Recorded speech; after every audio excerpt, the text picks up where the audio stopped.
नीलगिरी की पहाड़ियों की गोद में बसा ओडनथुरई गांव तमिलनाडु के कोयम्बटूर से करीब 40 किलोमीटर दूर। आज ये गांव एक स्मार्ट विलेज की तरह दिखता है। यहाँ पर शहर जैसी सुविधाएं मौजूद हैं। गांव के लोग भी अपनी जगह पर खुश और संतुष्ट दिखते हैं। लेकिन कुछ साल पहले तक ऐसा नहीं था। गांव की तस्वीर एकदम अलग थी। यहाँ बुनियादी सुविधाएं तक मौजूद नहीं थीं। पीने का साफ पानी नहीं था, बिजली नहीं थी। पूरे गांव में कच्चे घर थे। लोग गांव छोड़कर शहर जाने लगे थे।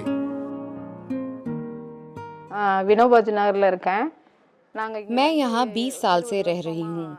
20 साल पहले हमारे पास कोई बुनियादी सुविधा नहीं थी।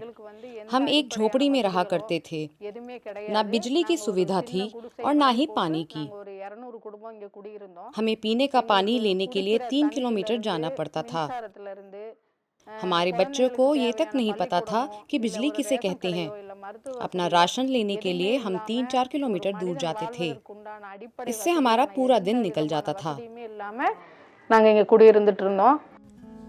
लेकिन अब गांव की स्थिति एकदम बदल गई है। अब यहाँ सबके पास पक्के मकान हैं जिनमें सोलर पैनल लगे हैं। सोलर पैनल घरों को रोशन करने में काम आते हैं। गांव के अधिकतर घर एक जैसे हैं, जिससे गांव और भी आकर्षक लगता है। पानी के लिए अब गांव में बोरवेल लगे हैं। बोरवेल से पानी की एक बड़ी टंकी को भर लिया जाता है, जिससे हर घर तक 24 घंटे पानी पहुंचाया जा सके। लेकिन इतना सब बदलाव कैसे हुआ? इस बदलाव के पीछे हैं गांव के पूर्व सरपंच आर षणमुगम। 1986 से 1991 तक मेरे पिताजी गांव के सरपंच थे। उस समय गांव में एक भी पक्का मकान नहीं था। गांव के जनजाति के लोग हमारे पास आए और पंचायत से पक्के घरों की मांग की। पंचायत ने प्रस्ताव पास कर उनके लिए घर बनाने का निर्णय किया। मैं 1996 में मुखिया चुना गया।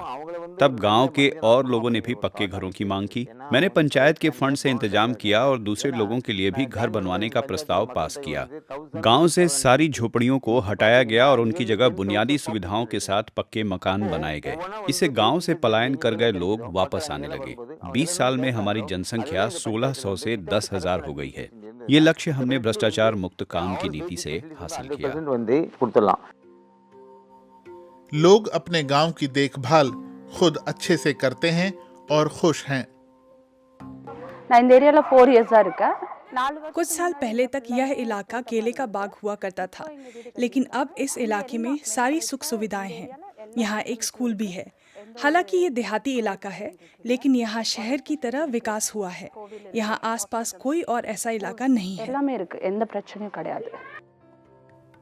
गांव में बच्चों के लिए एक प्राइमरी स्कूल है। बड़े बच्चे पास के सेकेंडरी स्कूल में जाते हैं। प्राइमरी स्कूल में बच्चों को खेल खेल में पढ़ाया जाता है। यहाँ 2 टीचर हैं। ये विशेष जरूरतों वाले बच्चों को भी पढ़ा सकते हैं। गांव के ज्यादातर लोग खेतों में काम करते हैं। मैं पुलिस में हूँ। हमारे गांव के चारों तरफ प्राकृतिक वातावरण है। इस गांव में हिंदू, मुस्लिम और ईसाई समुदाय के लोग रहते हैं। हम यहाँ शांति और खुशहाली से रहते हैं। हम अपने इलाके की साफ सफाई खुद भी कर लेते हैं। गांव में सफाई कर्मी भी नियमित तौर पर आते हैं, लेकिन गांव वाले खुद भी अपने गांव को साफ रखने की कोशिश करते हैं। 1996 में जब मैं गांव का प्रधान बना तो मैंने केंद्र सरकार की एक योजना से पीने के पानी की व्यवस्था की। इस योजना में पंचायत को योजना का 10% पैसा देना था और बाकी खर्च केंद्र सरकार करने वाली थी। हमने एक मीटिंग बुलाई और 48 लाख रुपए की एक परियोजना बनाई। हमने गांव से 4.8 लाख रुपए इकट्ठा कर केंद्र सरकार को सौंप दिए। हमारे गांव को इस योजना के पायलट प्रोजेक्ट के लिए चुना गया और गांव में पानी की सुविधा हो गई। बिजली के लिए हमने रिन्यूएबल एनर्जी के विकल्पों को तलाशा। हमें पवन चक्की का विकल्प सबसे सही लगा। इसकी कीमत करीब 1.55 करोड़ रुपए थी। हमने पंचायत में टैक्स और दूसरे तरीके से इकट्ठा हुए 40 लाख रुपए जमा करवाए और बाकी पैसे का बैंक लोन करवाया। 2006 में हमने पवन चक्की लगाई, इससे 7 लाख यूनिट बिजली पैदा होती है। अब हम हर साल 20 लाख रुपए की बिजली तमिलनाडु सरकार को बेचते हैं। षणमुगम के प्रयासों से कभी बिजली के बिना चलने वाला गांव अब सरकार को बिजली बेच रहा है। षणमुगम को भारत के तत्कालीन राष्ट्रपति एपीजे अब्दुल कलाम और तमिलनाडु के पूर्व मुख्यमंत्रियों ने पुरस्कार दिए। उन्होंने भारत और विदेशों में कई विश्वविद्यालयों में अपने मॉडल पर भाषण दिए। विश्व बैंक के अध्यक्ष समेत 43 देशों के लोग ओडनथुरई आकर यहाँ के विकास को देख चुके हैं। षणमुगम अब गांव के मुखिया नहीं हैं, लेकिन वो अपने काम को बड़े गर्व से दिखाते हैं। उनकी इच्छा शक्ति की वजह से झोपड़ियों वाला गांव अब विकास की राह पर चल रहा है। वो बिजली भी बना रहा है और अपना भविष्य भी। षणमुगम कहते हैं, मजबूत इच्छा शक्ति और भ्रष्टाचार मुक्त प्रशासन चलाकर किसी भी लक्ष्य को हासिल किया जा सकता है।